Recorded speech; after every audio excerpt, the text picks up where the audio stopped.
What's up, guys? I'm Grace Weber, and I'm hanging out with Rob on Front Row Live. This is going to be your third record. Yep. And First label album, third record, yeah. now, how different is it coming in, aside from the label being involved, how different is it coming into this third album now that you've experienced writing two separate albums and touring and, performing these two albums that you previously had?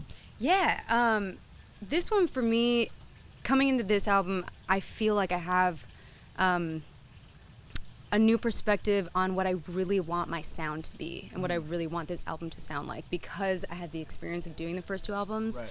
Now I feel a little bit more seasoned as far as okay, I know how records get made. I know how the mixing process is going to go. I know if I want a certain sound, I know the elements that I need to put that sound together. Right. And this time around, I feel really blessed and lucky to be working with the production team that I'm working with. It's the Social Experiment, so it's Nate Fox, Donnie Trumpet, Nico. Yeah, you got a great team. Yeah, Peter Cottontail. So for me, it all feels really natural. It's really, really fun. When I met Nate and Nico, it was actually sort of very serendipitous. I had heard acid rap about a year ago, and my manager Bint and I were listening to it, and we were like, dude, it would be so dope if the Social Experiment produced your next record. And we both were like, yeah, okay, do you know them? Do you know them? And we were like, no, we don't know them. And so we just kind of let it be. And 3 months later, a buddy of mine called me up. He works for a publishing company, and he was like, hey, can you go to this studio in 2 hours and work with these guys, this production team? I think that you'd really work well with them. Didn't say their name, was just kind of here's the address, just go, be cool, whatever, just go. And I was like, okay, yeah, okay. So I show up. I meet this guy named Nate and Nico, and I hadn't put it together that it was Nico, Donnie Trumpet, and Nate Fox, and we met, and they were like, hey, you want to sing over this beat that we have? And the music came up, and it was the sound that hit my ears was this is so soulful. I grew up singing in a gospel choir, so immediately I was like, I have to sing over this. I'm feeling all the feelings of singing. And so they were like, get in the booth and sing. So I got in there, laid stuff down, went really well, came out, and so I was like, so what do you guys do? Who are you? And they're like, oh, we produce acid rap, we were with Chance the Rapper, I'm dying to, we did Surf, which I also was obsessed with, and I was like, oh, you guys are the dudes that we were I just think that's awesome that you didn't know who you were working with when you came in, because those nerves would have been kicking. I'm like, oh my god. Yeah, no, it was really natural, really cool, and the music came first, it was all about just the vibes being really good, and because of that, this whole album making process has been just so much fun. Nate's whole thing and Nico's whole thing in setting up their studios, they want artists to feel like they felt when they were kids making music. No pressure, let's just go play. Let's walk into a studio, especially since we're writing the whole record together. Right. Let's not put limits on this. Let's step in and just play around and see what happens. And because of that, we've discovered this sound between the three of us that I think people are going to be really excited by. I'm really excited by it, and it sort of feels like my truth. I'm just really excited. Yeah. Now you're saying all these great things about them and how, they make you feel like you're a kid again, but producers have to challenge you in one way or another. So how did they even come about with that?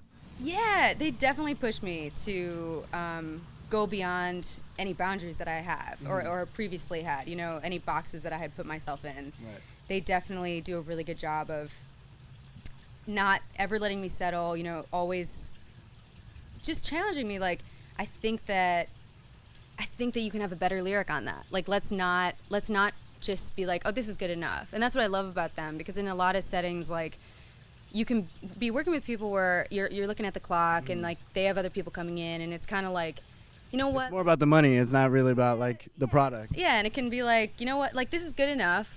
This will be fine. Let's just do it and be done with it. And with these guys, it's no, we know that it can be better, and I love that. And we challenge each other, and I think that's why the working relationship is so good. Yeah. Now, and we mentioned this is the third album. So how do you feel you've grown as far as a writer? Do you see it? Is it obvious when you look back at your first ever written song? Yeah, I think it's a natural progression of doing something more and getting better at it. And I think that the writing on this album, there's some songs where I'm going outside of the limits of like what a traditional song should be. Like, so maybe one song isn't going to be verse, chorus, bridge, chorus. You know, maybe we'll do a song will be like a round the whole time, or like, and we have traditional song structures too, but it's sort of like, because my last album called The Refinery was a very traditional in the sense of a traditional songwriter album, very soulful, but all the songs were very traditional. Right. And so you're following the guidelines. Yeah, because I did that, now it feels like, okay, I did that, and now I have the freedom to try some new things with Nate and Nico, and that's an example of somewhere where they're pushing me, where it's like, let's think of this as something other than a traditional song, and we're also making a lot of transitions between things and stuff, and it's just I'm getting to expand what I'm doing, because I feel like I got to a level with my songwriting where I'm like, okay, did that, now on to something else. But yeah. And how is it that you're able to kind of experiment with this record now that there's a label involved? Usually it's hard to experiment when the label's involved, or not necessarily when a label's involved, but when it's your first time working with that label. Yeah. So it seems like you can do whatever you want right now. The cool thing about my label is that the whole reason that the label was started was to give up-and-coming artists an opportunity to grow. Okay. So the whole purpose of Big Mouth Records is to invest in developing artists and bring back artist development. So I'm lucky enough that the label is like, yo, take your time, like, figure out what it is. We're not going to rush this either. We're not going to say anything that's like, oh, this is good enough, let's just put it out. Right. Like, there's no deadline. It's like, I mean, I'm sure they're like, just don't wait too long though. But like, there's a lot of freedom, and it's, to me, it's the greatest blessing that I've ever been giving as an artist, to be, because in the past, my very first record, it was a little bit more, and understandably so, I raised money on a Pledge Music campaign, so I had a certain budget that I personally could work with, and then the producer, we went into the studio, and it was basically like, okay, we have 2 weeks to get this done, like. And when you work under those circumstances, sometimes it's really good because you have constraints, and it's like, you got to just do it. Right. And other times you end up at a situation where you're like, shoot, I'm not done with this, but I have to wrap it up. And like, should I release it? Should I not release it? Like, I don't think it's done, but I don't know how else. I don't have any money else to. So like, you get stuck in this position of an artist. Like, I know that I could do better, but I feel like I don't have the resources to do it, and I don't know what move to make right now. So sometimes you end up releasing something that you're not totally sure if it's ready. Right. And in this situation, I feel like we're really taking our time and listening to what's right, listening to the universe and like what doors are opening, and really kind of making sure that what we release, we all feel like fly little bird, you are ready to go. I'm really, really lucky, and my intention with the label is that, because I'm the first artist signed to the label, if I can get to a place where I can immediately turn around and help the next artist get signed, to have that same opportunity that I had, which is the time and the development and the investment to grow, like, I want to be a part of that. So for me, the label is a part of my career too, as far as like helping the next generation of artists, so that's the vision. Back to the producers, Nico and Nate. Obviously they work with a huge amount of people. Are there any plans for some collaborations with this record of yours, or do you want to keep it strictly to Grace? Yeah, no, I definitely, we have some plans for some cool features and things, and I think that there might be some collaborations that I don't even know are going to happen yet. It's going to pop up. Yeah, it's been really cool because working with these guys, I've met an amazing community of artists who have some have asked me to sing on their records, which has been really cool. I got to be a part of Chance's coloring book. The song All We Got was actually a song that Nate and Nico and I were working on for my record. Right. And then Chance came in and he was like, I want to put this on my record. And I was like, cool, that's awesome. Like that was easy. I never thought I was going to be on a song with Chance the Rapper and Kanye West a year ago, so that was cool. But, recently Boogie, rapper Boogie, just asked me to sing on his new mixtape that's coming out, and that was an amazing experience. I was just hanging out with Tokyo the other day, singing a little bit for his new project. So for me, it's like being able to collaborate with all these different musicians is so fun, and it's also like opening up my ears to all these sounds, especially that haven't come out yet, and it's this feeling of like, oh, I'm getting to hear this music that's like the next thing, and it's really cool. So hopefully we'll have some cool features and collaborations on my record too. Stuff that feels really natural for the record. You know, I don't want to force anything. Just keep it all like all love, all music. Yeah. Definitely. Now, obviously, you're working with a lot of different artists, but how are you able to focus on each separate project that you work on? How do you really balance that? For me, it's really just walking into the studio and having an open mind and being focused and ready to go for whatever that music calls for. Right. You know, and like I really love doing backgrounds. I think it's really fun to be like an instrument on an album and hear a song and be like, okay, you know, how can my voice help make this, like, facilitate the song? You know, like, it's not about me, it's about like, okay, what does the song need and how can we help make it give it what it needs or whatever. So and really for the most part it's like, you know, it's just a day in the studio, walk in, like, listen to the song and sing, and it's great. You know, just like kind of just like do my thing, don't overthink it too much, but just be really open to whatever the artist that I'm working with is looking for, basically. Yeah. Now, going back to the Chance the Rapper opportunity that you had, as soon as he mentioned that he wanted the song, how did you feel about your writing process or your style of writing? Yeah, I was definitely excited, for sure. Yeah, I mean, it was I was excited because Chance, in his Beats One interview, he actually played the original version of the song. Uh-huh. And when he was talking to Zane Lowe, he was like, you know, when I heard this one part that Grace sang, you know, I was like, I have to have that song on my record. And so that was really, like, flattering and humbling for me to hear him say that. Was really cool. So, yeah. Prior to this, were you doing songwriting for other artists, or is this something that you're kind of looking into now? I have not done songwriting for other artists, but I definitely want to, for sure. Yeah. Like, I have a random collection of country songs that I, like, really want to give it to country artists, or have, like, an alter ego country thing. Secretly, I haven't told anybody that yet, so you get the first. I'll give you, like, the first drop. So how do you really start your country songs? A guitar and a glass of whiskey, really. and a heartache. That's all I need. Maybe that could be like you could do something like a double album and the countryside is on one side. That would be awesome. Hip hop, soul, R&B, and country. Yeah. Hey, that's the vibe. Now with the record, where are you at right now with the album? Is there still a lot to do with it, or are you at a point where you're comfortable and like ready to let it go? Not ready to let it go. I feel like we're like reaching a halfway point in a really good way. I feel like we have a clear intention of what songs we want to put on the album. If there's any songs missing, we're finishing songs. We're just starting to do final vocals on songs. Okay. You know, some songs still need live drum. Like there's pieces of, some songs are almost done. Some songs are like still in a very baby stage. Yeah. But for the most part, we have a vision of like the 10 to 13, 14 songs that are going to make the album, and it's beginning to really come together. Like sometimes there'll be songs where it's like one take and it's done, and it'll be like, yes, that was so easy. And sometimes there's songs where it's like, I don't know why I consistently sing that note flat. I can't not sing it flat. I don't know what's going on.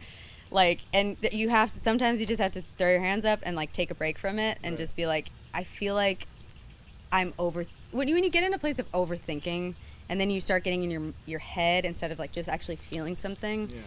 Yeah. That's the place in the studio where it like it stops being about the music and the art and the fun, and it begins to be like, what are people gonna think about this vocal, or I'm like thinking to the future already, instead of just being in the moment and singing, and that can be frustrating when if I get in that space. It's like, like, this is not happening. I just gotta like shake it off and like try to rise above. But, what do you do in that situation though? Sometimes for the most part, it's like beginning to not go down the rabbit hole of like judging myself too much about it. Right. So in the past, maybe if something like that happened, I'd be like, oh, like, I suck, you know, like, this is so bad, I'm so bad, like, everything sucks. I just go into that. Depression just hits really bad. Then you write another song, another country song. My country zone, and then I come back. That's really like the whole full circle. But, you know, it's really like cutting yourself some slack and just being like, okay, I'm not getting this, but like let's not go into like a whole thing about it. Right. Let's just like take a break, maybe have a beer or something, chill out, and like remember what this song's about. Like that's kind of I'm like, okay, what am I singing about? Like what is the emotion behind this song? Right. Like let's stop thinking about the notes and like thinking about the phrasing. Like what's the emotion of the song? And sometimes it's good to like, okay, let's so if the song's like full song, drums, bass, whatever, it's like let's just do it with just keys. Like let's mute everything.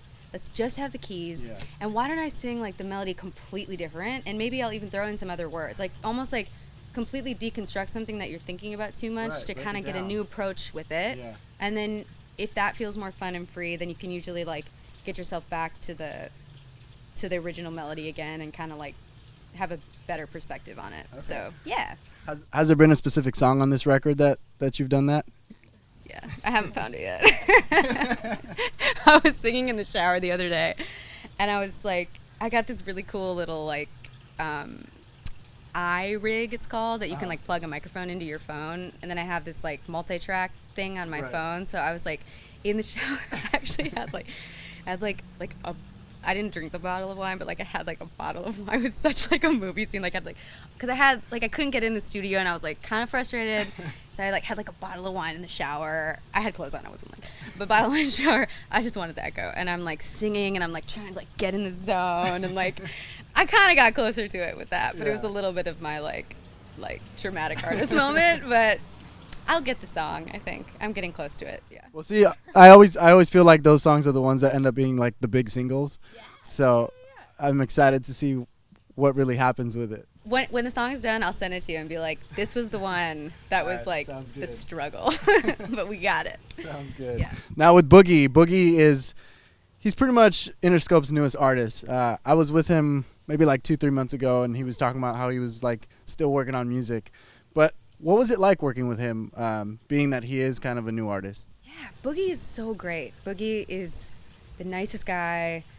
The cool thing working with him is that he had an amazing balance of sort of like just do your thing, like do whatever you're hearing for this, like go for it, Right. which is always really fun to be really free. Is that rare though? It's not rare. I think like it's just it depends on like if an artist is hearing or a producer or whatever is like hearing something really specific on something, or if what the specific thing is like just do what you do and that's what I want. Sometimes it's like, oh, we want like a breathier tone on this or something that's like a little bit like sexier or sassier or like Right. whatever. And the cool thing with Boogie was it was like a good balance of like do what you do and then also like here's a couple directions of like what I'm looking for. But he really like when he really knew what he wanted, it was really easy for me to sing what he wanted because he could describe it so clearly. You know, like we just connected really well. Like musically, we understood like what the song needed or whatever. He's so great. Like I really, really loved working with him. And you know, my thing with singing on any of these albums is always like you never know like what the album's actually what's going to end up on the album at the end of Right. it. You know, but the process is like it's just really fun to collaborate. I love it. So I love Boogie. What is going on with you right now from now till the end of the year? Is it just focusing on the album? Do you plan on doing any like one-off shows or maybe even a tour? Yeah, it'll be focused on the album, doing some one-off shows, and beginning to plan a tour for the spring and the summer, and just kind of the main focus is really getting the album done, and I want to start performing live again too. So we'll start doing one-off shows for sure. And lastly, what's so different about you from any other artists out there? I guess I don't know if it's so different from any other artist, but what I am trying to do is I'm really trying to just sing from my soul and like cut out the overthinking process and I think a lot of artists strive to do that. I think that's like what all of our goals are is like just I really want to share my true self with the world, and I think that now as compared to the past, now I'm in a place where I feel a lot more confident to do that, to just be like, this is who I am, and I hope you like it because I'm trying to be as authentic as possible, I guess. But yeah, just having fun.